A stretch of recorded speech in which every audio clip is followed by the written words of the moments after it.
하나님께 우리의 삶의 초점을 맞추기 위해서는 쉽지 않은 결단과 용기가 필요한 우리들입니다. 오늘의 묵상을 통해 맞춰내기 위한 몸부림을 시작할 수 있는 은혜가 있길 기도합니다. 다 함께 사도신경으로 우리의 신앙을 고백하겠습니다.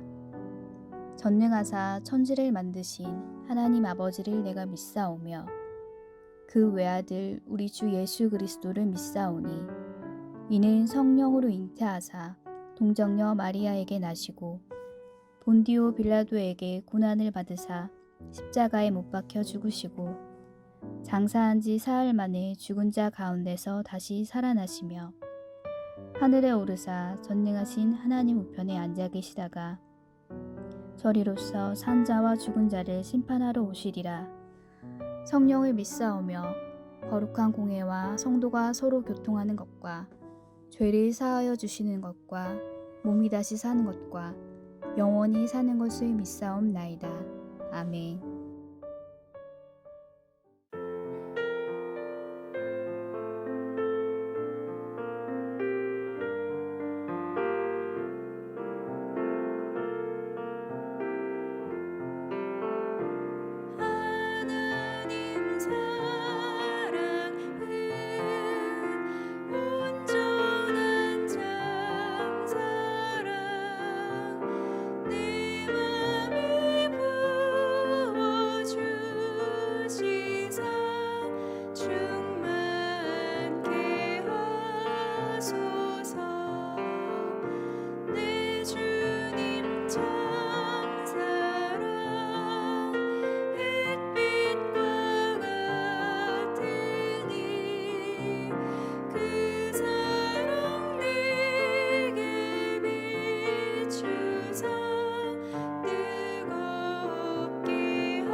오늘 우리가 함께 나눌 말씀은 사도행전 16장 26절에서 34절입니다.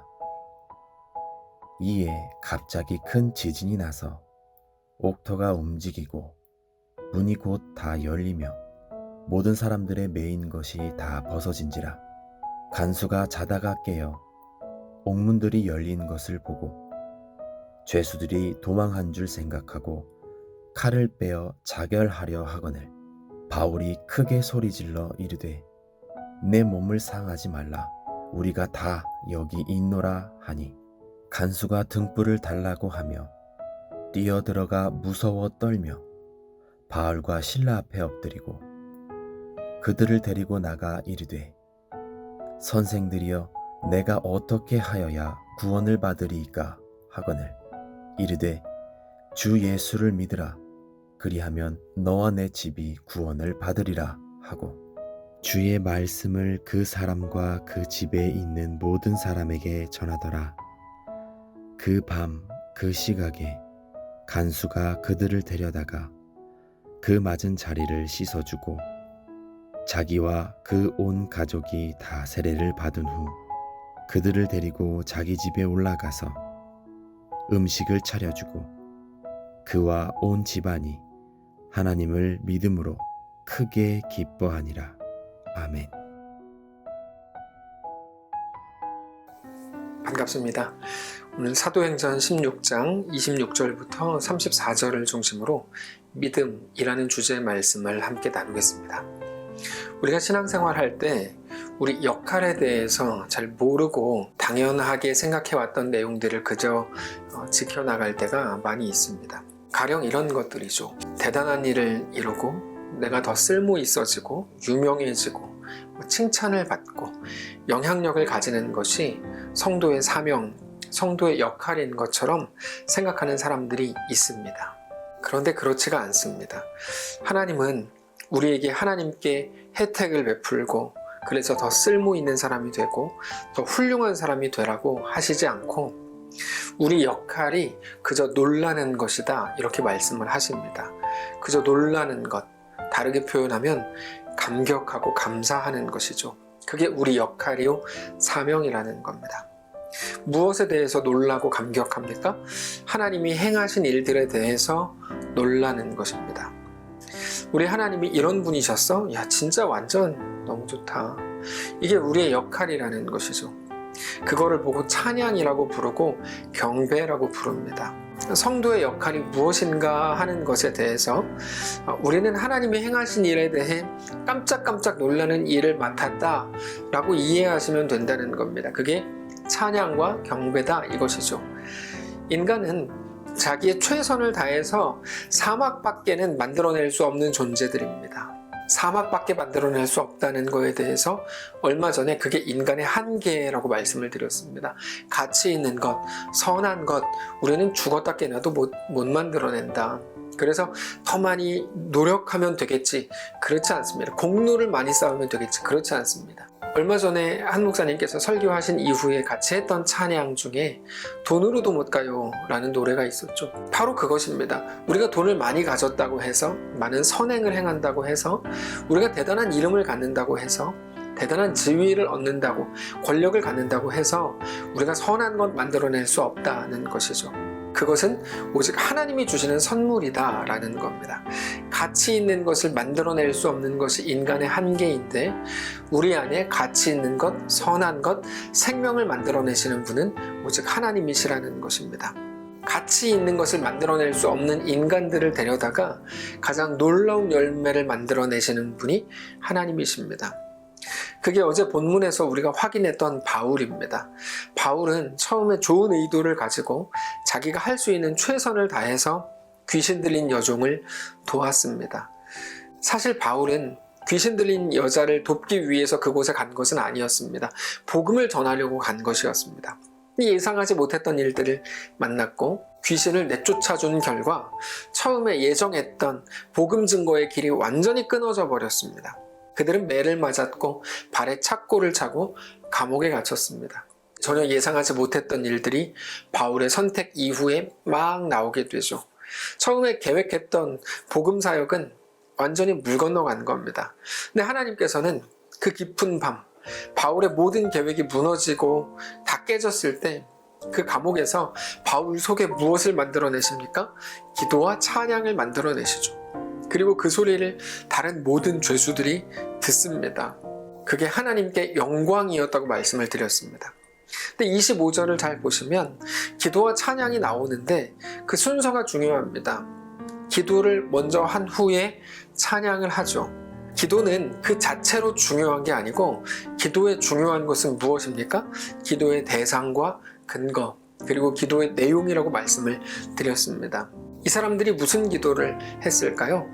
감옥에서 빼주십시오. 이 기도했을까요? 아닙니다. 승리가 무엇입니까? 어떤 상황에서도 끝내 하나님을 붙드는 것이 승리입니다. 두려움을 피하지 않고 믿음을 가지고 두려움 속으로 오히려 들어가서 거기서 하나님을 바라보는 것, 하나님을 사랑하는 것, 그 정황을 하나님을 믿는 신자로 살아가는 것이 성도의 승리입니다. 그러려면 믿음과 담대함이 필요합니다. 믿음이 아니고서는 우리는 우리에게 주어진 정황 속에서 절대로 승리할 수가 없습니다. 흔들리게 됩니다. 그러니까 그들은 거기에서 너무나 분명하게 믿음을 구했을 겁니다. 하나님이 허락하신 이 길, 하나님이 우리에게 주신 이 정황을 믿음으로 넉넉히 살아내게 하시고 넉넉히 걸어가게 해주십시오. 이게 그들의 기도였을 겁니다. 그리고 나서 그 기도의 응답으로서 감사와 찬양을 고백하게 된 것입니다. 결국에 그들의 감사와 찬송은 자기들이 만들어낸 게 아니라 하나님이 그 속에 만들어 주신 것입니다. 그 이해를 가질 때 우리는 오늘 본문, 그 이후에 나오는 오늘 본문을 잘 이해할 수가 있게 됩니다. 자, 그 일이 오늘 본문에서 어떻게 이어집니까? 25절 이후에 뭐가 나옵니까? 26절이 나오죠. 26절 한번 제가 읽겠습니다. 이에 갑자기 큰 지진이 나서 옥터가 움직이고 문이 다 열리며 모든 사람의 매인 것이 다 벗어진지라. 그러니까 지진이 일어났는데 그것은 옥터가 움직이고 감옥 문이 다 열릴 만큼의 큰 지진이었습니다. 실제로 이 지진은 고대근동 아시아의 역사의 기록에도 나오는 큰 지진입니다. 모두가 도망칠 수 있는 상황이 된 거죠. 어떤 사람들은 그냥 생각 없이 바울과 실라가 거기서 제발 우리 빼주십시오, 기도해서 감옥문이 열렸다, 그렇지 않습니다. 만일에 그게 사실이라면 지진이 나서 감옥문이 열리자마자 다 도망갔어야 됩니다. 근데 그들은 아무도 도망치지 않았죠. 누구나 도망갈 수 있는 상황이 됐지만 누구도 도망가지 않았습니다. 물론 거기에서 졸고 있었던 간수는 모두가 도망쳤을 거라고 착각을 했습니다. 그래서 혼자 목숨을 끊으려고 합니다. 그런데 누구도 도망치지 않았습니다. 바울과 실라도 당연히 도망갈 이유가 없습니다.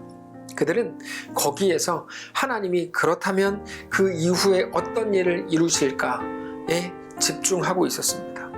그 결과 바울과 실라가 무엇을 봅니까?